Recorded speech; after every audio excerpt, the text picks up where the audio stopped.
Eh ben, écoutez, merci beaucoup. Donc oui, je suis assisté d'Angelina Pio, qui est la directrice de l'action sociale, qui mettra peut-être un petit coup de coude pendant ce webinaire si je dis une ânerie ou deux. Vous savez, en quelques mots, la ville de Darnétal, donc c'est un peu moins de 10 000 habitants, donc c'est une toute petite commune avec un QPV, le parc du Robec, donc qui compte un peu moins de 2 000 habitants, que Monsieur Gagza connaît très bien, pour lequel donc le renouvellement urbain, évidemment, il a été lancé avant que je sois maire, puisqu'on est sur une opération au long cours, mais j'étais déjà élu à cette époque-là, et pour rien vous cacher, j'ai même grandi dans ce quartier, donc je le connais particulièrement bien, et je l'ai vu évoluer. On s'est posé évidemment plusieurs questions sur ce témoignage. Le premier, c'est quels sont les constats, les besoins finalement qui nous ont conduits à avoir une réflexion sur la santé et plus largement le cadre de vie dans le cadre du renouvellement urbain. Alors vous le disiez tout à l'heure sur l'intervention avec Alice Collet, je crois. Quand on parle renouvellement urbain, on pense pas tout de suite aux questions de santé. Je pense que c'est venu après finalement. Pour nous aussi, c'est venu après. D'abord, on a pensé bâti, urbanisation, aménagement, et c'est venu après. On a deux diagnostics qui ont été assez marquants pour notre commune. C'est 2013-2019 qui nous ont tout simplement montré avec des chiffres ce qu'on savait plus ou moins déjà, à savoir des indicateurs de santé très dégradés. Mais évidemment, c'est le cas de nombreux QPV. La ville de Darnétal, qui est insérée dans la métropole Rouen-Normandie, a un QPV qui a les indicateurs de santé les plus dégradés. Pour faire simple, le tableau, il est ainsi, avec un taux de mortalité prématuré 2 fois supérieur à la moyenne nationale, mais ça, c'est à peu près partout pareil. Et puis on a une commune voisine, Bois-Guillaume, une commune plutôt favorisée, dans laquelle finalement on vit 14 ans de plus quand on est un homme. Donc c'était assez marquant. C'est-à-dire que on passe la frontière de Darnétal, on vit 14 ans de plus. Schématiquement, c'était assez fort pour nous. Donc voilà un petit peu ce qui nous a poussé à s'investir davantage sur les questions de santé et de cadre de vie. On a eu pas mal de consultations avec les habitants. C'est toute la richesse de l'ANRU et du renouvellement urbain, des consultations qui ont mis au jour trois axes importants. La tranquillité publique, on en a parlé un petit peu tout à l'heure, sur les questions de santé, le fait de vivre dans un environnement où on se sent en sécurité, même s'il n'y a pas forcément des problématiques de sécurité importantes, mais tout du moins où on a un sentiment d'insécurité qui recule. Un cadre de vie, on en a parlé, favorable, moins bétonné, plus vert. Et puis, évidemment, la propreté. C'est un sujet qu'on évoque souvent dans les QPV. Le sujet de la propreté dans ces quartiers est vraiment très prégnant et pose des questions sur la santé plus largement. Donc voilà un peu ce que je pouvais vous dire sur les constats, parce que je vais essayer d'être le plus concis possible. On avait également un quartier qui était figé depuis à peu près 40 ans. 40, 50 ans, puisque moi alors j'ai pas 40 ans, mais j'en suis pas loin, et je suis quasiment né dans ce quartier, et donc il avait jamais changé depuis le début de l'ANRU. Donc au moins 40 ans figés dans le passé, avec finalement des immeubles avec un parking géant. À quelque chose près, c'était ça. Donc des îlots de chaleur très fort, un quartier fermé sur lui-même, avec finalement des infrastructures très vieillissantes à l'intérieur. Donc voilà, tout ça nous a poussé évidemment à se lancer dans une démarche de renouvellement urbain avec des questions de santé. Et une deuxième question qu'on s'est posée, c'était pour témoigner quel était finalement l'intérêt de la collectivité à travailler sur des projets de santé dans ce QPV. Et ben, le premier, c'est que finalement, le CCS de la ville de Darnétal est la première porte d'entrée. Quand on a des problématiques de santé, elles se retrouvent systématiquement au CCAS. Qui est très présent sur la ville de Darnétal, puisque depuis quelques semaines, quelques mois, il est en plein cœur du QPV. Il a été délocalisé en plein cœur du QPV. Et donc, l'un des premiers projets qu'on a pu mener avec l'aide d'un bailleur social, c'était de réaménager l'ensemble d'un pied d'immeuble, une grande tour de 18 étages, la plus grande de la ville, pour y installer un cabinet médical. On avait déjà des médecins sur le quartier prioritaire, mais qui étaient dans des locaux vraiment pas adaptés, avec un risque de départ, peu d'attractivité, peu d'accessibilité également, pas d'ascenseur en l'occurrence. Et donc, on a pu travailler avec un bailleur social sur un projet d'aménagement en rez-de-chaussée d'un cabinet médical, donc qui accueille aujourd'hui plusieurs médecins, des jeunes médecins, avec voilà des problématiques qui ont été complètement effacées, donc l'accessibilité, l'environnement, le stationnement autour qui nous ont permis finalement de sanctuariser la présence de médecins dans ce quartier, tout en sachant que sur la ville de Darnétal et sur le QPV plus largement, on a une exception, c'est qu'on n'a pas de fragilité en matière d'accès aux soins en tant que tel, puisqu'il y a suffisamment de médecins à Darnétal, on a un hôpital en plein cœur de Darnétal également, mais c'était vraiment un projet important qui venait en plus résoudre une difficulté de sûreté, puisque ce grand hall immense sur cette tour était squatté, dégradé régulièrement. Donc on y a affecté un autre usage. Et aujourd'hui, c'est un lieu qui vit très bien, pour lequel on a plus de problèmes, puisqu'il y a de la vie au quotidien. Les gens peuvent aller facilement, quelle que soit leur pathologie, accéder au cabinet médical en piéton. Voilà, il y a un accès direct, donc c'est plutôt une très bonne chose. Et je me permets de dire que euh, en tant que maire, on a finalement très peu de compétences en matière de santé, hein. L'État et notamment l'ARS qui prend le relais. Nous, on va plutôt essayer d'actionner des leviers. C'est ce qu'on a fait sur ce projet en allant questionner le bailleur social, questionner, et c'est d'ailleurs Angelina Piu qui a été questionné directement les médecins pour savoir si finalement ça pouvait coller, est-ce que ce projet peut matcher. Et puis nous, après, une fois que tout le monde est d'accord, on met en réseau et puis ça fonctionne et puis on accompagne, on rassure. Voilà, c'est vraiment sur ce projet le levier que nous, on avait. On a également un deuxième gros projet en matière de santé qui a été, depuis le mois de février, l'ouverture de notre centre social.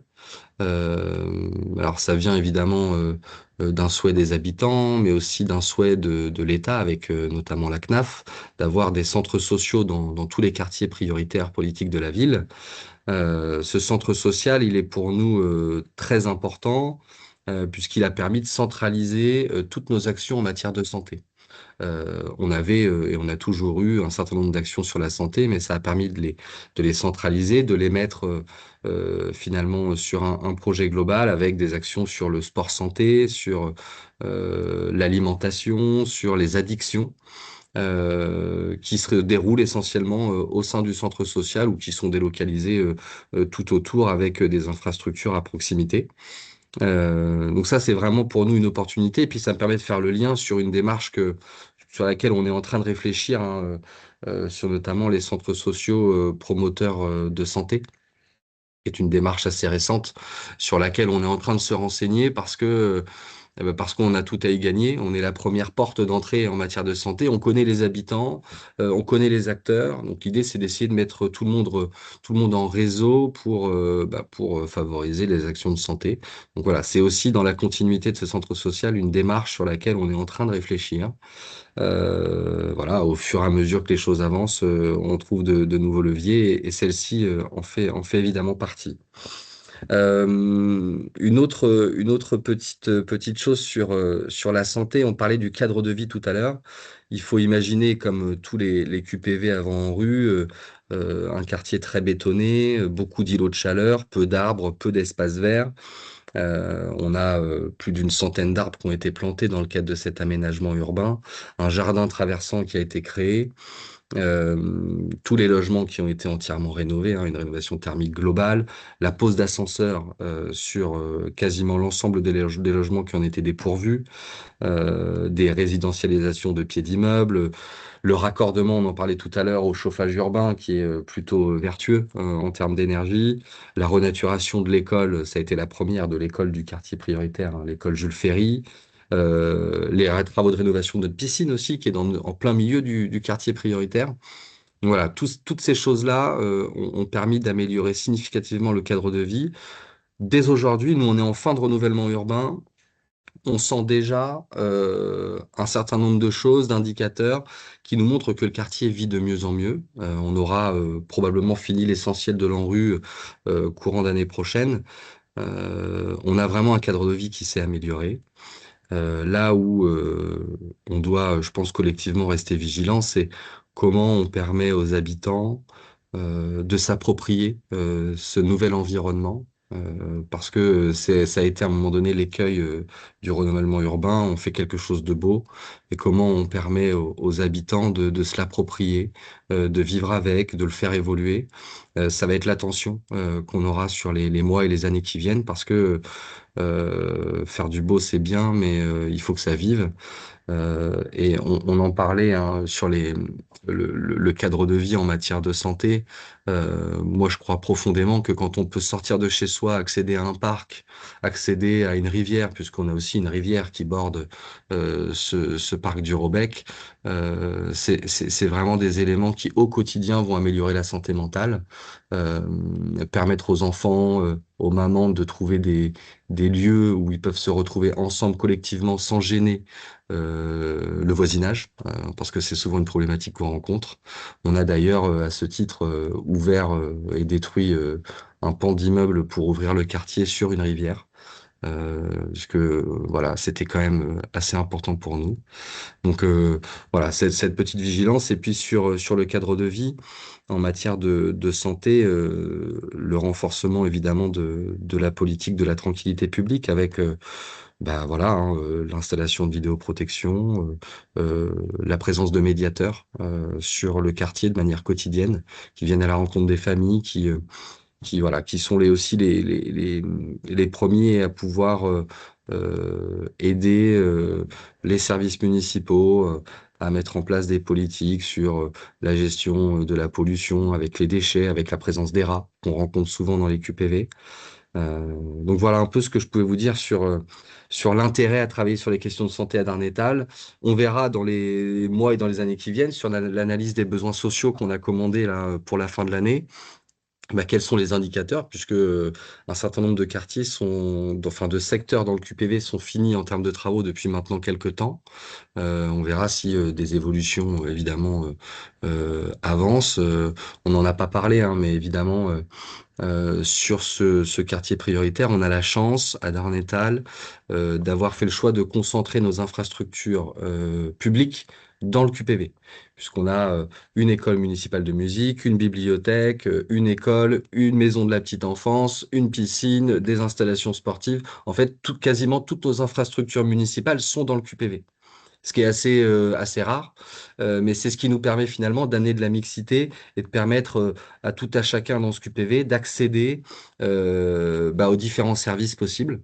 Maintenant, encore faut-il les amener, puisque c'est pas parce qu'on a une infrastructure culturelle en face de chez soi qu'on va y aller. Donc à nous de travailler sur les freins, sur les leviers pour que chacun et chacune y accède. Voilà ce que je pouvais vous dire. Je vais sans doute oublier des choses, Madame Non, Pio. c'est bien. On avait également un autre sujet voilà, sur l'influence et sur le regard finalement que la santé a eu sur d'autres projets qu'on a pu mener. Euh, je crois que comme dans tous les projets, ce qui est vraiment important, c'est de veiller à penser globalement le projet. D'ailleurs, c'est un peu la jeunesse de l'ANRU, hein, c'est d'avoir un projet global, quel que soit le projet, hein, quelle que soit sa taille, quelle que soit sa dimension, mais encore plus quand on parle de santé, il faut le penser globalement, réussir à mobiliser tous les acteurs associatifs, les acteurs de santé, l'agence régionale de santé, les médecins, l'hôpital, puisqu'on a la chance d'avoir un hôpital sur la commune, bah, pour faire en sorte que ce projet il avance dans le bon sens. Et puis, évidemment, consulter les habitants. Alors, ça paraît évident, mais c'est pas facile dans un QPV de consulter les habitants. On a souvent dans les quartiers prioritaires un groupe d'habitants historiques qui est très demandeur, qui participe beaucoup, mais qui finalement peut aussi effacer tous les invisibles, toutes celles et ceux qu'on n'arrive pas à aller chercher et qui ont pourtant plein de choses à faire valoir. Donc là, je pense qu'il faut s'appuyer sur les acteurs locaux, hein. Je pense aux clubs de prévention, je pense aux associations locales. Il faut les écouter parce que eux, au quotidien, voient ces invisibles. les écoles. Quand il y a une école dans un QPV, l'école, c'est le lieu de vie, donc il faut y être très attentif. Donc voilà, penser globalement le projet, travailler avec tous les partenaires en réseau et puis donner la parole aux habitants sous toutes les formes possibles et imaginables, y compris avec évidemment les nouvelles technologies qu'on peut avoir à droite et à gauche.